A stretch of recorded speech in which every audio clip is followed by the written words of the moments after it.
पापा he is so rich. ऐसा आदमी तैयार कैसे हो गया आने को? किया उछलते हुए बोली। कुमार, मैंने उसके सेक्रेटरी से रिक्वेस्ट की थी, वो अच्छा आदमी है, उसने मेरे लिए अपने बॉस से सिफारिश की। किया, ओह, वो जो एलेक्स नाम का है वही है ना सेक्रेटरी?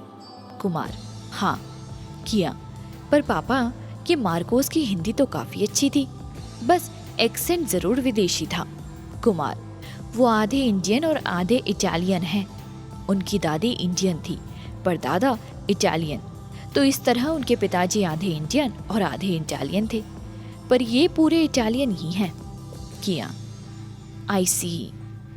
दूसरे दिन कुमार ने एलेक्स से फोन कर पूछा तो उसने कहा कि वो शाम को घर पर आकर ही बताता है।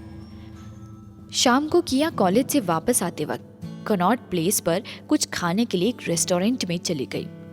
किया की एक बहुत बड़ी कमजोरी थी, उसे कभी भी कहीं भी भूख लग जाती थी। इसके लिए वो खुद को रोक नहीं पाई और एक चाइनीज रेस्टोरेंट में चली गई। आज प्रिया भी साथ नहीं थी। किया शीशे के पास पड़ी एक खाली टेबल पर बैठकर मेन्यू देखने लगी।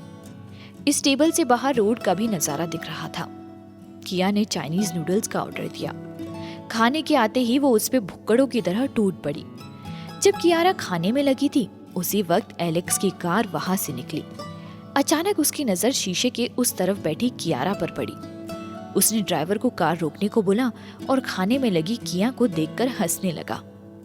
किया दुनियादारी से बेखबर अपने में लगी थी। तभी 3-4 लड़कों के साथ राहुल वहां गया। किया, अब यहाँ क्यों आए हो? राहुल, उस दिन के लिए सॉरी बोलने। किया, अगर तभी सॉरी बोल दिया होता तो इतना सब होता ही क्यों? राहुल, चलो अब बोल रहा हूँ सॉरी। अब क्या बैठने को भी नहीं बोलोगी? किया, बैठो, कुछ लोगे? राहुल और उसके 3 दोस्त खाली पड़ी चेयर्स पर बैठ जाते हैं। राहुल, नो थैंक्स, दरअसल मैं तुम्हें सॉरी बोलने के साथ कुछ और भी बताना चाहता हूँ। किया, क्या? राहुल, तुम्हें तो पता होगा नहीं, आज मेरा बर्थडे है और तुम्हें पार्टी में चलना होगा। किया, ओह, मुझे सच में मालूम नहीं था, हैप्पी बर्थडे। राहुल, सिर्फ इतने से काम नहीं चलेगा, तुम्हें मेरे साथ चलना पड़ेगा।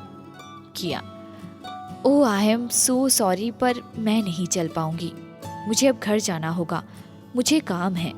राहुल, मैं तुम्हें घर छोड़ दूंगा, बस एक बार घर चलो और पापा से बोल दो कि तुमने मुझे माफ किया। उनको बता दो कि मैं अब कोई गलत हरकत नहीं करूंगा। किया, क्या तुम्हारे पापा ने मुझे बुलाया है? राहुल, वो उसी दिन से मुझसे नाराज हैं। उन्होंने कहा है कि जब तक उनके सामने मैं तुमसे माफी नहीं मांगता वो नहीं मानेंगे। किया, पर राहुल मैं लेट हो जाऊंगी। राहुल का दोस्त अजय, ओ कम ऑन किया, सिर्फ 10 मिनट के लिए ही चली जाओ, इसके पापा सच में इससे बहुत नाराज हैं। किया, ठीक है, पर सिर्फ 10 मिनट। राहुल, थैंक यू किया, थैंक यू सो मच। किया जाकर राहुल के साथ उसकी गाड़ी में बैठ गई। बाकी के दोस्त दूसरी गाड़ी में पीछे लग गए। ये सब नजारा बाहर कार में बैठा बैठा एलेक्स देख रहा था। उसे उन लड़कों की बॉडी लैंग्वेज से समझ आ रहा था कि कुछ तो गलत है। जैसे ही राहुल और उसके दोस्तों की कार निकली, एलेक्स ने भी अपनी गाड़ी पीछे लगाने को कहा। कई चक्कर खाती हुई गाड़ी बराबर चली जा रही थी। एलेक्स का ड्राइवर बराबर पीछे लगा हुआ था। अब गाड़ी दिल्ली से बाहर निकलकर NH10 पर थी, पर इधर एलेक्स का ड्राइवर हाईवे से पहले ही गाड़ी पर नजर नहीं रख पाया। राहुल की गाड़ी अब एलेक्स की नजर से बाहर थी, फिर भी उसने ड्राइवर को उसी हाईवे पर स्पीड में गाड़ी चलाने को कहा। इधर गाड़ी में किया चिल्ला रही थी, पर गाड़ी के काले शीशों के पार उसे कोई देख नहीं सकता था। राहुल अपने मंसूबों में कामयाब होता दिख रहा था। किया के फोन को उसने पहले ही बहाने से ले लिया था। एलेक्स भी किया को खोज चुका था। अब क्या होगा? क्या राहुल अपने गंदे इरादों में कामयाब हो जाएगा या एलेक्स किया को ढूंढकर बचा लेगा? आज की कहानी बस यहीं तक। आगे की कहानी सुनने के लिए सब्सक्राइब करो इस चैनल को और आने वाले एपिसोड्स की जानकारी पाने के लिए प्रेस करो बेल आइकॉन। तो जल्दी से आगे की कहानी सुनो कुकू FM ऐप पर।